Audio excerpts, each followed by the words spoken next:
her death was an accident. No, she was poisoned with thallium by Mr. Bennett. Oh, I think I'm scaring you, Senator. Mel Gibson returns to the big screen with Edge of Darkness. So, should you see it, rent it, or skip it altogether? Movie critic from FatGuysAtTheMovies.com, Kevin Carr, our regular guest, has the answer. Good morning, Kevin. How are you? Good morning. How are you doing? I'm doing good. I'm great. Listen, this represents a pretty big comeback for Mel Gibson. He's been in the news for very widely publicized anti-Semitic remarks. Sure. So you think people will sort of boycott him, or can he, get over it and move on? I don't know. I really don't get the sense that there's a lot of people outraged by him. Yeah. I mean, when it happened, it was an embarrassment and it was a big deal.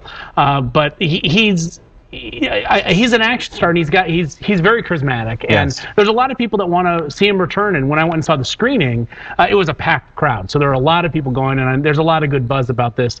I really don't think it's going to impact him as much as if he did it like yesterday. He's hoping it doesn't.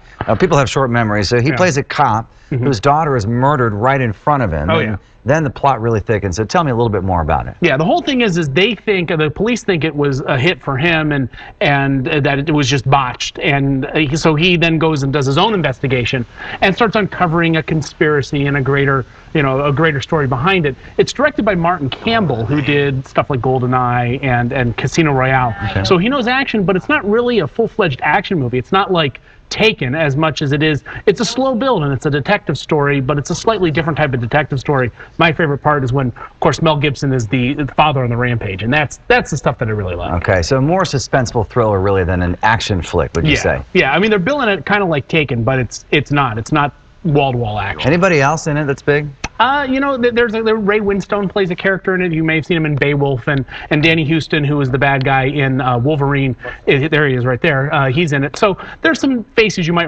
recognize, but it's Mel Gibson. And it's been 7.5 years since he's done a movie in front of the camera. Really a comeback vehicle for him, anyway. We'll see how it does in theaters, but what's your verdict in terms of seeing it yourself? Edge of Darkness, see it, rent it, skip it? I'm going to say rent it, because it's not perfect. But there's some parts that I really enjoyed in it. It's worth a $Red dollar, though. Oh, yeah. Okay. Easy. All right, so there's that. Now, we have another very different movie, a romantic comedy. We've been giving away tickets all week on Good Day Columbus. Sure. When in Rome, Kristen Bell, Josh Duhamel. Yes. What do you think? Well, this one is, it's 2 weeks before Valentine's Day, so, get ready, because you're either going to go see this with your significant other, or in a couple weeks you'll see it with... We're getting dragged to something. Exactly. Now, she plays a woman who is unlucky in love, and so when she goes to Rome, she takes some coins out of a fountain that's supposed to give luck to lovers, and it turns out those coins she takes, the people who had thrown them in fall in love with her, and then sort of follow her back to New York. She is good in it, and Josh Duhamel's good in it. I thought the best part, though, was the supporting cast, where you got the guys who are sort of stalking her and following her. They're very, very funny. You've got Will Arnett from Arrested Development, Danny DeVito. You've got Dax Shepard and John Heder from Napoleon Dynamite. Sometimes romantic comedies tend to be a little formulaic, and you sort of know exactly what's going to happen. How does this one rank? Well, romantic comedies are one of those rare genres where you need to be formulaic. So it's a little bit predictable, and, critics are going to go kind of roll their eyes at it, but you know what? For the audience it's going for, the chick flick crowd, I think they're going to like it. All right, when in Rome, see it, rent it, skip it. Well, I'm a dude, so I'm going to say, so rent it. So rent it. But then if you like chick flicks, go ahead and see it. Yeah, exactly. All right.